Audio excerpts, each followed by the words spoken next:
exciting to hear, Rahul. I'm sure me and everybody else is attending would love to hear your insights, both on your journey, but also any insight that you can share with everybody else who's interested in entering the market. So what we've done is that I've gathered a few questions for you that I would like to get your inputs on. Happy to hear that. I'll start with the first question, which is about Saudi. So Rahul, Saudi emerged as MENA's fastest growing IT market, with tech spending anticipated to be worth close to $37 billion. Now, for a sector that's as rapidly growing as IT, what opportunities do you think are untapped in this sector?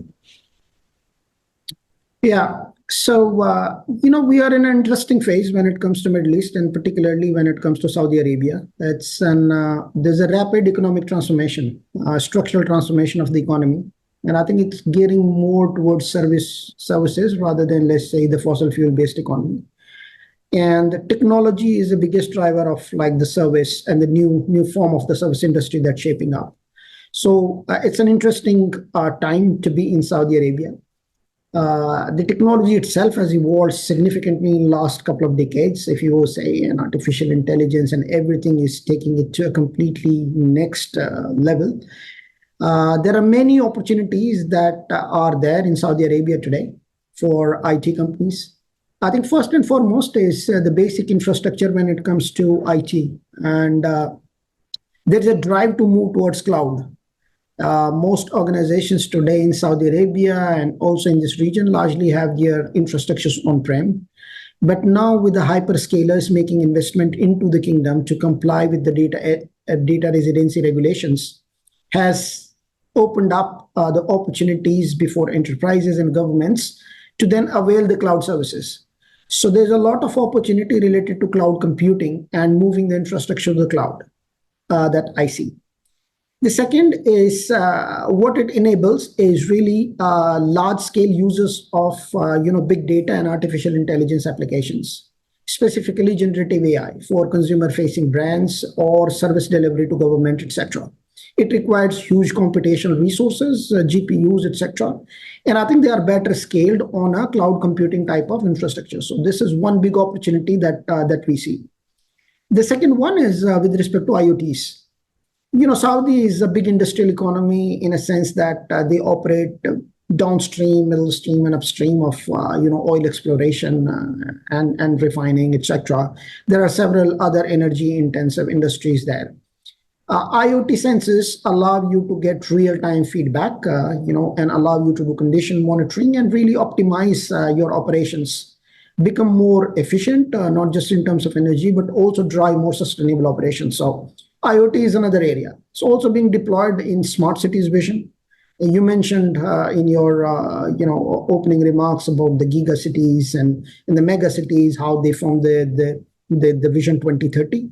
But there's a lot of deployment of IT to then provide more citizen-centric services and improve the experience of customers. And also in the urban planning, etc., there's a lot of information that is relayed through these IoT technologies. So another area for IT services and IT companies to focus on. The third one is augmented reality and virtual reality technologies and Web3 and Metaverse. There is huge penetration of digital technology, social media platforms, etc. in Saudi. It's a young country, digital savvy, I would say. And the technologies such as Web3 have the potential to revolutionize customer experience, specifically in retail context, e-commerce context, etc. So there's a huge application of these type of technologies in certain sectors. The last one I would say is blockchain. Which is basically a decentralized way to do accounting. And this is making inroads. Now they are finding real applications of blockchain. It makes bank transfers and financial transactions more cost effective and in many ways more secure than the traditional banking channels. It's also an opportunity for IT companies to service. So these are all new technologies that are coming about and the opportunities that Saudi Arabia presents to these technologies. Thank you, Rahul. This is very, very useful. I'll just share your opinion with all the topics, but one specifically is cloud data. Now, from my previous experience working with different companies, the shift from on-prem. Now, some of the negative aspects of on-prem is that it was very hard to maintain. You needed a team to go and update the servers. You have a team. You can't update the software that you're using when it comes to on-prem. You have to every time hire consultants, and companies that provide the service would then, it'd be very difficult in cost, from a cost perspective and also from an operation perspective, to maintain an on-prem solution. You're often run into cases where the data is outdated, the software is outdated, and you have to purchase it again. One of the high benefits from cloud is that maintenance becomes so much more efficient. It's easier to store all of your data. As such, we've seen global leaders such as Google, for example. Google just recently launched their data centers in Saudi Arabia, making it a lot easier for Saudi companies to be compliant. So if you're doing your data on cloud, you can then choose to store them in Google data centers. That's become a lot more attractive for the Saudi market as well. One other thing that we're seeing as well is that more and more clients in Saudi companies will ask their vendors to store their data within Saudi Arabia in order for them to comply with the regulations as well. So any companies such as Aramco or any public sector basically will force their vendors and say, we will not allow for our data to be stored outside of Saudi Arabia. So that's great news for Absolutely. And during the leap, there were announcements not just from Google. Google has an edge. I think they already have a functional data center. Even Microsoft announced some investments. Even Ali announced some investments. So hyperscalers have got the attention of the region. And there are also ways to kind of, create hybrid infrastructures where you could be fully compliant with the PDPL requirements, which are like basically the regulations when it comes to data, and more government like privacy related requirements that may come from international norms such as GDPR. And organizations today are really at a stage where they're evaluating all technological choices that are in front of them. So they don't want to be left behind. So there is already a big push towards how you could use cloud. And on top of that, how could you drive a further digital and AI related transformation? I agree. Thank you, Rahul. I've got another question for you. You set up with Astrolabs, I believe it was in 2021. That's when you decided to move into Saudi. Now, I'd like to get your insights about how was the journey with Astrolabs? How was the journey with the support on the ground from the pre-setup, the setup itself, as well as the ongoing support post-incorporation? I'd love to get your thoughts on that and share your insights with our attendees today. For sure. I think we received enormous support from Astrolabs, and today we have our regional headquarters as well as a functional commercial entity in Riyadh, and we have a number of people that are working there across a number of clients. It would not have been possible without the support that we received from Astrolabs. As a global company from outside, navigating the complexities of the paperwork and the governmental approvals, etc., could seem very complex. But Astrolabs, support actually makes it much easier.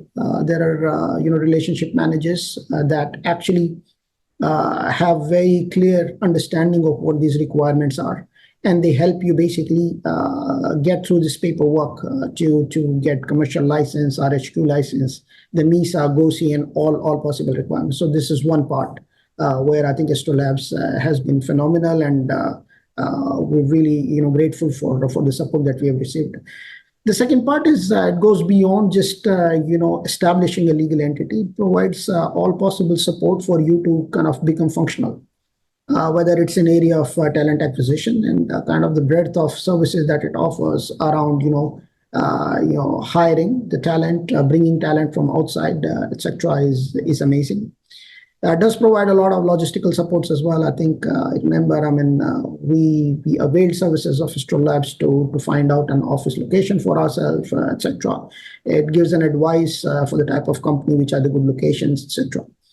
And the most important part that differentiates Astrolabs versus many other alternatives that are there in the market for these type of services is that even after you have established your entities there, I think Astrolabs does this ecosystem integration. It understands where you play a role within the wider economy, and it brings you into these communities of value creation. And I've consistently seen it with Artefact, where I've been brought into these forums where we always find somebody to collaborate on and join forces to bring more value to the kingdom. So that part of Astrolabs is something that I really, really appreciate. Thank you so much for that, Rahul. I always try to stress enough about the ecosystem that we build, because I see a lot of people saying, yeah, we have an ecosystem, is it? But with Astrolabs, it is actually an active ecosystem. There are continuous forums, events.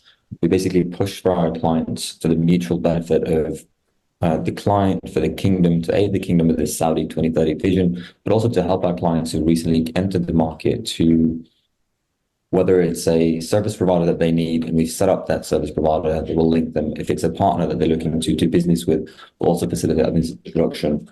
So I shed light on that. I think it's a very important aspect, not just from entering the kingdom, but also after you set up, and how can you gain further added value from a service provider or a partner or an incubator or a business accelerator that helps you enter that market.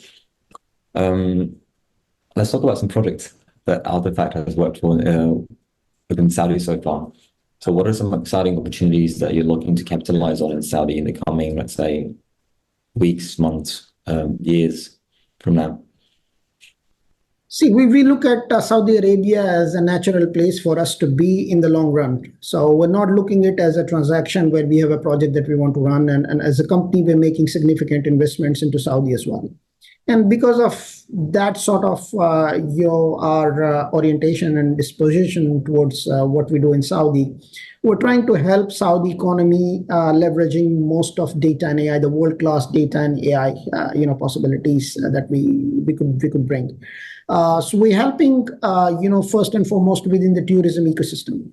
So today we have, framework agreements and strategic partnerships with the like of Arya there, Saudi Tourism Authority, Matarat, which operates, a lot of airports, in fact, all of the airports within the kingdom.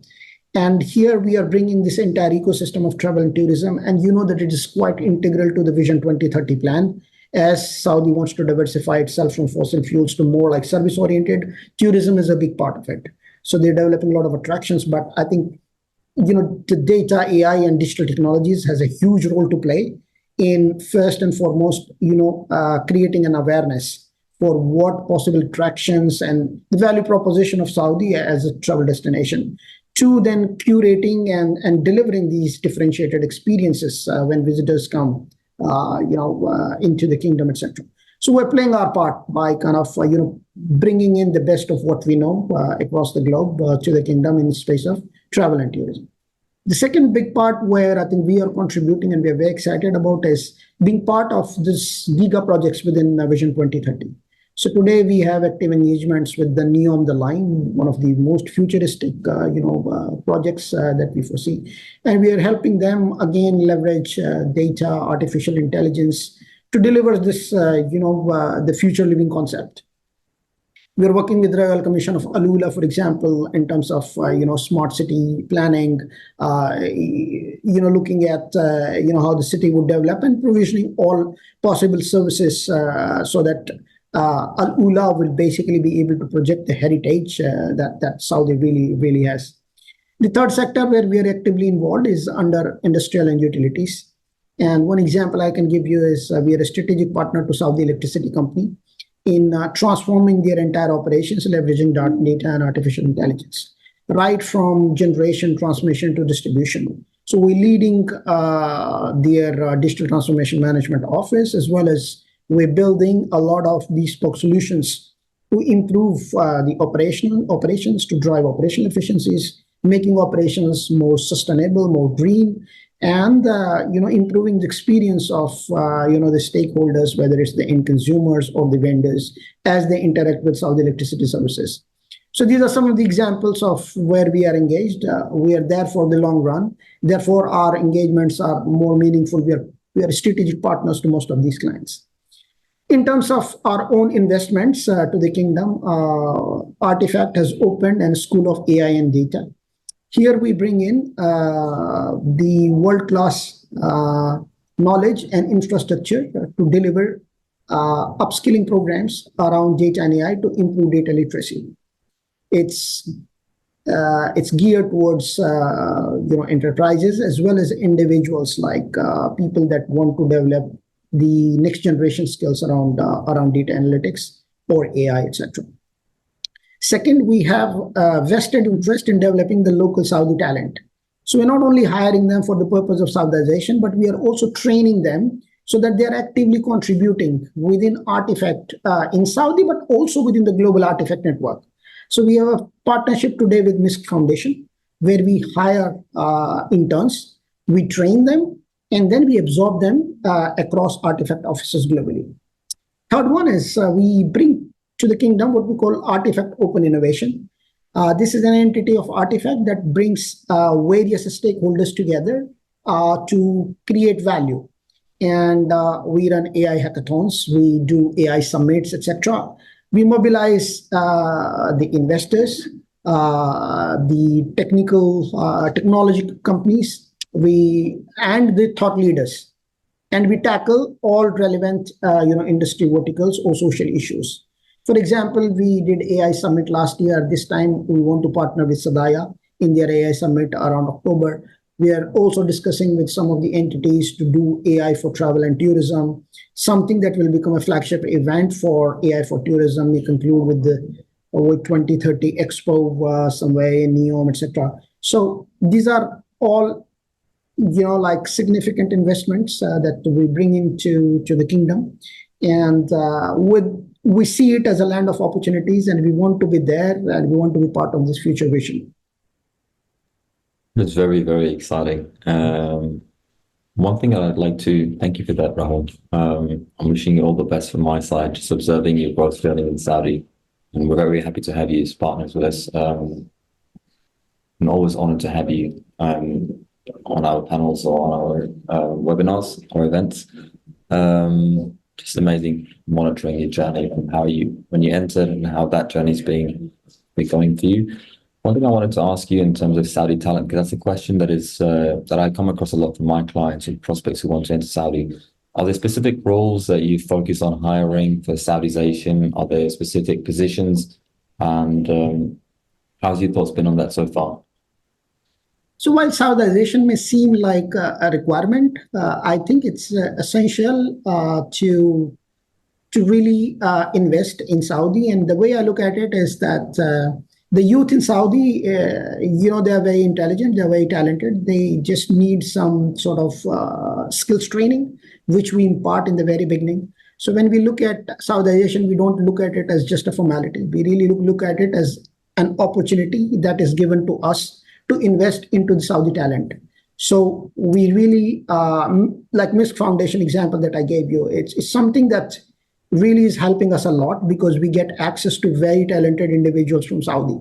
We take them, we train them, they become our spokesman. It helps Artefact brands, it helps the country, and it really is truly what we want to do. We want to invest into the youth of this company. So in this country. So I don't look at Saudization as just a mere formality. I see it as an essential obligation as well as an opportunity for other companies to come and really invest into the kingdom and get benefits out of it. Because some of these people are super talented and they really do amazing job and add significant value to the enterprises that they're part of.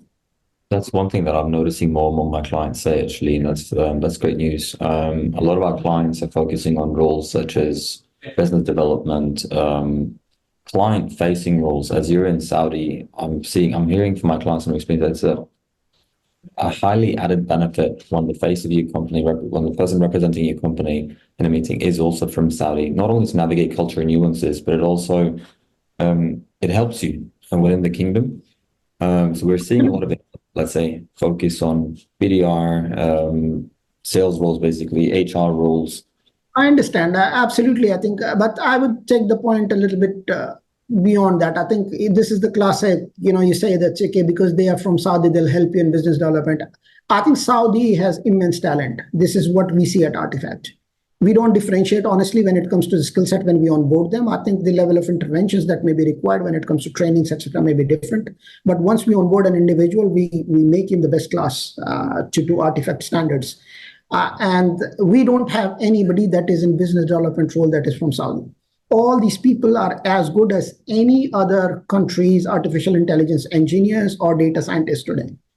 We just believe in them, we train them, and more often than that, not, they surprise you with the value that they bring to our clients and to Artefact. Very interesting. Thank you for sharing that, Rahul. I'm going to, just for the sake of time as well, jump into my next question. Saudi is accelerating its digital first vision.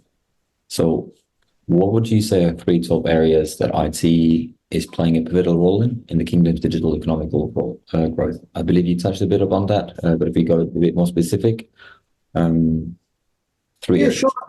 Yeah, so digital economy is today in Saudi, I think it's about 9 to 10%. And with the level of urbanization, with the type of infrastructure that is already there in Saudi and general aptitude of the people to be digital savvy, there's a huge potential that is still untapped. And I think it could easily go in next 5 years from 20 to 25%, right? And a large part, this will have, implications on every single sector. But where I see primarily a big growth in digital economy is one is around e-commerce and e-retail. More and more people are being accustomed to buying things online. So whether it's food delivery, to buying things on Amazon, to do like grocery, etc. I think this is one sector I think that's going to explode. The second one is really like the smart cities and the infrastructure that is laid out with respect to smart cities. I think it has a lot of services that are enabled digitally, whether it's the payments, whether it's things that are related to getting your getting the basic utilities sorted in your house as you move in, etc. And the third pillar is around e-governance, with the Sadaya, NDMO, and many other organizations within Sadaya that are helping organizations collect more data, trade data more safely and responsibly, and with all the private and public sector that's bringing in right technologies to the governmental entities. There's a huge push on making these services digital and more efficient. So e-governance, I would say, is the third big part of digital economy that we will foresee in coming few months. Thank you, Rahul. My last question to you. What advice would you give IT companies very curious that would like to go into Saudi and are curious about the market? What would you say to them? Yeah, I think my first advice would be that, local presence and localization is super important. I think you cannot think of it as just like another project that you may serve from resources based either in Europe or Americas or somewhere else. Saudi is, while it's a land of opportunity, it's still a complex ecosystem. I think you need to be really on ground to understand the requirements. It's a place that's quite dynamic in nature. I think requirements change. So unless you have a strong local on ground presence, I think it will be very complex to deliver anything meaningful. Second part is localization, whether it's local content sourcing or having local, Saudi talent in your teams. It goes a long way if you localize a lot of your offerings because it resonates very well with the clients that are there in Saudi. My third advice is really, don't look at it as just another transaction, another project. I think invest in long-term potential and the future of the kingdom.